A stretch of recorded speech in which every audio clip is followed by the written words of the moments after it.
Okay, so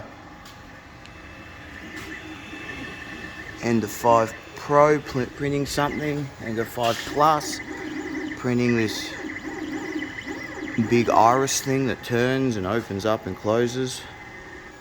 It's going to be a big cunt. Here's the CR10 V3 printing something, but look at this. I just finished printing out of wood. This is wood. Look at the tongue. It's cool, and all the teeth. A dinosaur. I think it's a T-Rex, isn't it? This weighs about 1 kilo. Took a whole roll of filament. I'm gonna get it right. And somewhere along here, I think like directly above there, I'm gonna stick it up on there.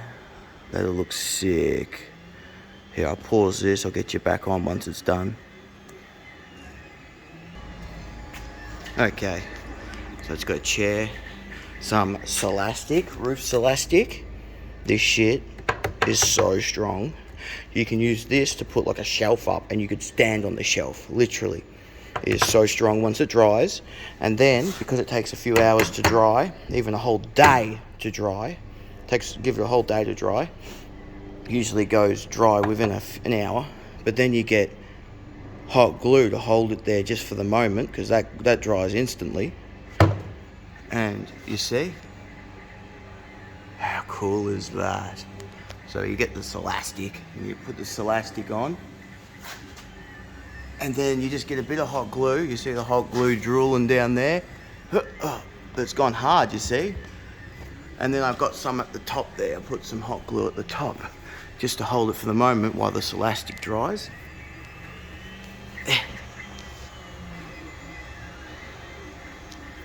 I think that looks wicked.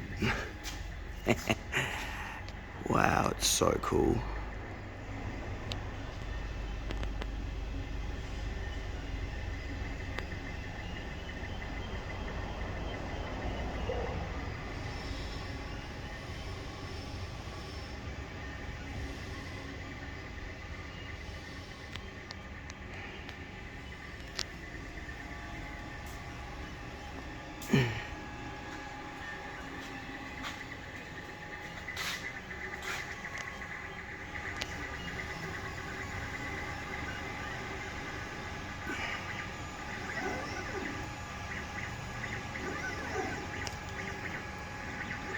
So cool. Look at this thing I'm printing. I put a 0.8mm hardened steel nozzle on this Ender 5 Plus. I can't see how. See, you put a 0.4 is what's standard on all these things. This printer is so big. The 0.4, you spend days and days to print shit. You can put a 0.8mm nozzle and still do 0.3mm layer heights. Just because you have a bigger diameter nozzle doesn't mean you're going to have less what's the word, precise or more detailed prints. It just means you have the opportunity to make more bigger layer heights. You can still print small layer heights. I don't know why they decided to put 0.4. Plus 0.4 can get blocked. If you're printing wood like that, they get blocked sometimes. I think a 0.8 would be what every single printer, besides really small ones, should come with. But that's my opinion. If you have a big 3D printer, get a 0.8 or a 0.6 minimum and put it on there straight away. Unless you're printing tiny, tiny things.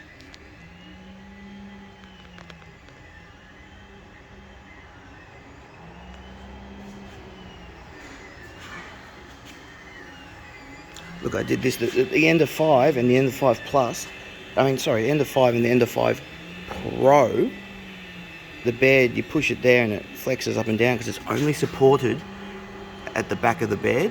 So what I did is I printed these things. I got a Thingiverse, and they push on there, and you got 4 bolts and a cap thing on the back here.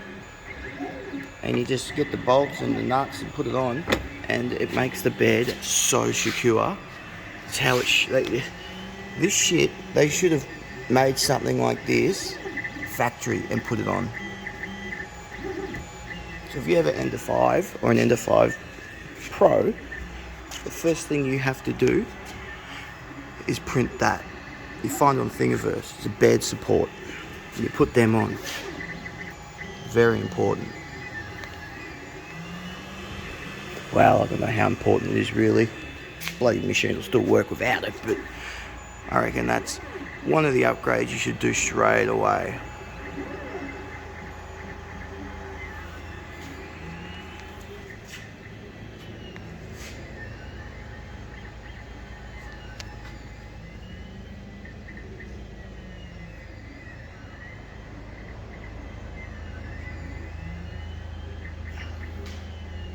Once it all dries, I'll get rid of all the excess glue.